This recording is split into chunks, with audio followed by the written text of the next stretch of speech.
היי לכולם, אז אני חוזרת אליכם עם משהו חדש שהייתי רוצה להכיר לכם. זה בעצם מקבץ של 5 תרגילים שיסייעו לכם מאוד דווקא במערכת העיכול.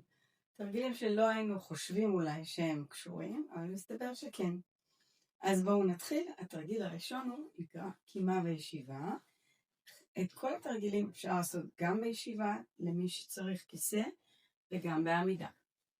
אז אנחנו נתחיל בישיבה ואז אני אדגים את זה גם בעמידה. אנחנו יושבים ישר, רגליים מקבילות, נשב יותר אחורה שתוכלו לראות את הרגליים, ואנחנו פשוט שמים פה את הידיים בקדמת החזה, מצמידים, ניגשים לקצה של הכיסא, מתחילים בקצה יותר, מביאים את הגב קדימה, כאילו שאנחנו יודעים לקום, מעבירים משקל על הרגליים ואל בעונות הרגליים, ומתיישרים. ושוב יורדים, אגן ראשון, מגיע לכיסא בזהירות, וקמים. זה נבצע בין 8 ל-10 פעמים, לפי היכולת, וכמובן, זאת האופציה של קימה בישיבה, של אותו תרגיל, למי שמעוניין ביותר אתגר, אפשר בידיים בצד, ממש להעביר את המשקל בהתחלה לאזור האגן, ולהביא אותו חזרה לאמצע. עושים את זה, אמרנו 8 עד 10 פעמים. התרגיל הבא הוא עם כדור. אנחנו לוחצים עליו באזור החזה. לחיצה חזקה. אוקיי. וזה מסתבר עוזר מאוד למערכת העיכול. זה מזרים את הדם. זה מתחיל להפעיל את האזורים של הבטן, ובהמשך של מערכת העיכול. יפה מאוד. שוב, בישיבה ובעמידה. אפשר להוסיף בעמידה תנועה של מעבר מרגל לרגל, אבל לא לשכוח ללחוץ. זאת אומרת, אפשר להוסיף תמיד איזשהו אתגר קטן, אם זה קל מדי או רוצים קצת עניין נוסף. תרגיל השלישי, ללא כדור.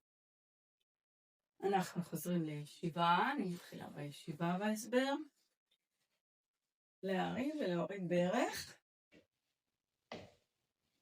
יפה מאוד. בצורה כזו, להרים גבוה, צידה גבוהה. אני אוהבת להוסיף גם רקיעה. אז זה גם עובד על אזור הבטן והעיכול, אבל גם הרקיעה תורמת לעצמות שלנו, כמו שדיברנו בעבר. הן אוהבות עוצמה, הן אוהבות התנגדות. בעמידה נעשה את זה בצורה כזאת. בדיוק, לסנכרן ידיים ורגליים קודם כל, ואפשר ברקיעה. נעשות את זה 20-30 שניות, או 8-10 פעמים, תלוי ביכולת שלכם. התרגיל השלישי, התרגיל הרביעי נקרא פיתול. אנחנו עושים את זה בישיבה. בעצם אנחנו לוקחים יד אחת, שמים על הברך הנגדית, יד השנייה נפתחת וכל הגוף מתפתל. בעצם זה מפתל את מערכת העיכול ומאפשר תנועה יותר גדולה. להשאיר רגליים מקבילות ולא לסגור. צד אחד, לנשום קצת. יפה מאוד. נשאר שם. ולעבור לצד שני. יד נגד ברך. גב מתפתל. מי שקשה לו עם הגב אז מאוד בעדינות. ולחזור. ושוב, צורה כזאת. זה עדיף לעשות בישיבה או בישיבה על הרצפה. עדיין יש הרבה מאוד תנועה פה. אין שום סיבה לעשות את זה בעמידה. זה התרגיל הרביעי. ולהרים ולהוריד עקבים. מזרים מאוד את הדם.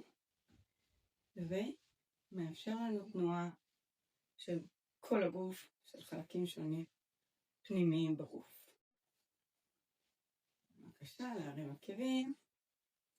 אוקיי. מעולה. אלה היו 5 התרגילים שלנו. שעוזרים מאוד למערכת העיכול. יהיה הסבר מפורט יותר בפירוט למטה. אז שיהיה לכם יום מקסים ומלא בפעילות.